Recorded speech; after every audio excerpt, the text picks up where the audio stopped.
अस्सलामुअलैकुम दोस्तों, सिम्पसन वो कार्टून था जो दुनिया में बड़े बड़े वाकयात की पेशन गोई करने के लिए मशहूर था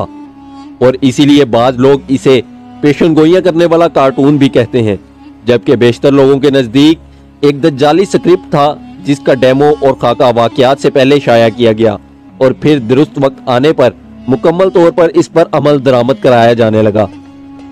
30 बरस से जारी इस कार्टून की जानिब से सच होते नजरियात के बाइस दुनिया इसकी जानिब मुसलसल मबजूल होती जा रही है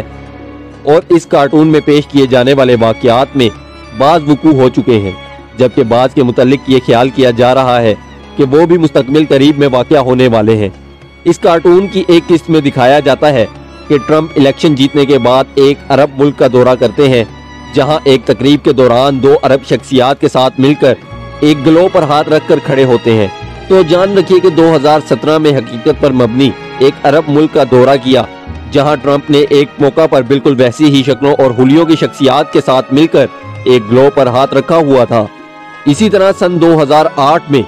इस कार्टून सीरीज की किस्त में एक वोटिंग मशीन को दिखाया गया, जिस पर एक शख्स ओबामा को वोट डालने के लिए बटन दबाता है,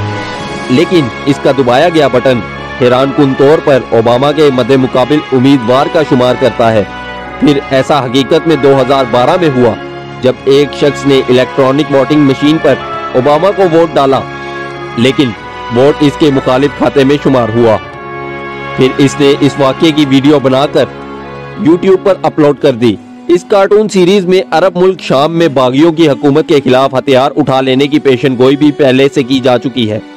जैसा कि 1999 में चलाई गई किस्त में दिखाया गया, सिम्पसन एक तस्वीर उठाए जा रहा है और फिर दुनिया ने देखा कि 2001 में यह वाकया पेश आया और इस्लामी ममालिक की मुसीबतों की वजह बना। इसी तरह एक और कार्टून सीरीज जानी ब्रावो में भी एक तस्वीर में ये इमारतें तबाहशुदा हालत में दिखाई गईं। प्यारे दोस्तों, इसी तरह 2006 में इसी कार्टून की एक किस्त में चंद अफराद को दिखाया जाता है जिनके पास कसीर तादाद में असला मौजूद होता है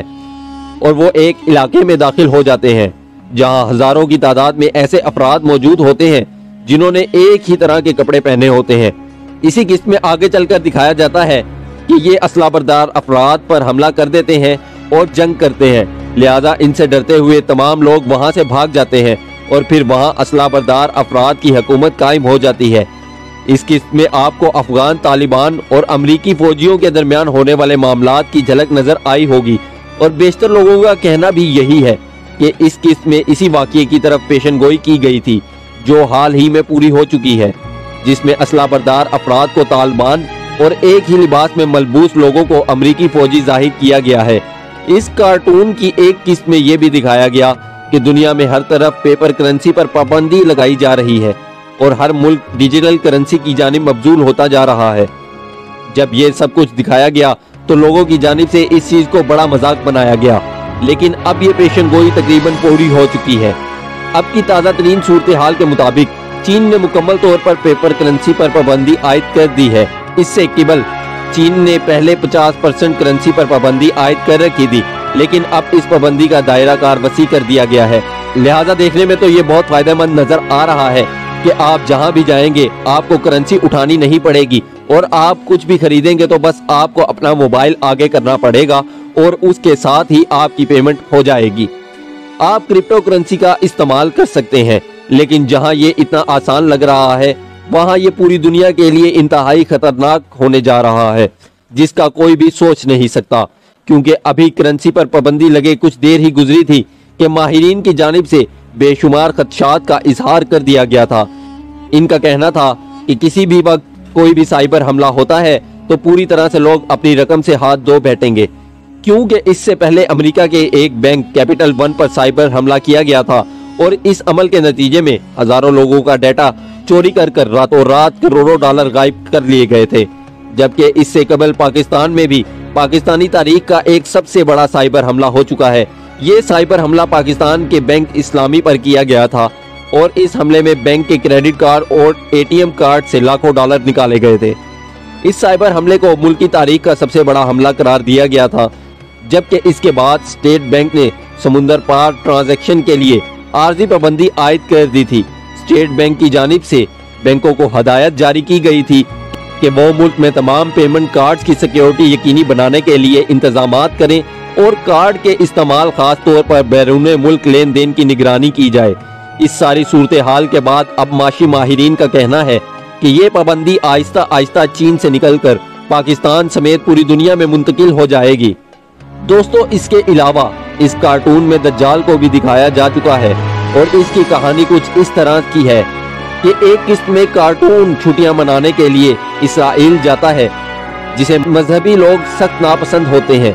इसराइल के सहरा में पहुंचकर इसको भूख और प्यास लगती है, लेकिन कुछ देर बाद ही इसे बेहतरीन खाना वहां मुयस्सर हो जाता है। इसके बाद इसको एहसास होता है कि मैं ही वो शख्स हूँ जिसका पूरा जमाना इंतजार कर रहा है, मतलब कि मैं दज्जाल हूँ। जिसके बाद सिम्पसन यहूदी टोपी पहनकर बैतुल मकदस में जाकर ऐलान करता है कि मैं तुम्हारा निजात दहिंदा हूँ। यहूदी इसको मसीहा मानकर इसकी पैरवी शुरू कर देते हैं और रफ्ता रफ्ता पूरी दुनिया पर काबिज हो जाते हैं। इस बात में कोई शक नहीं कि इस कार्टून को दज्जाली कुव्वतें ही चला रही हैं और मुस्तकबिल के बारे में फैसला करती हैं, जो पूरी दुनिया पर कंट्रोल हासिल करने के लिए मुख्तलिफ किस्म के हथियारों का इस्तेमाल करती हैं। इन्हीं में सिम्पसन कार्टून एक आम हथियार है और अहम बात यह है कि ये लोग वीडियो कार्टून सीरीज के जरिए बहुत बड़ी प्लानिंग के तहत अपने मंसूबे शेयर करते हैं ताकि दुनिया को इनकी पेशन गोइयों के जरिए खौफ में मुब्तला कर सकें, जबकि इनके पास मुस्तकबिल का कोई इल्म नहीं। ये सब कुछ एक प्लानिंग के तहत किया जाता है। दुआ है अल्लाह ताला हम सबको इनके शर से महफूज रखे। आमीन सुम आमीन।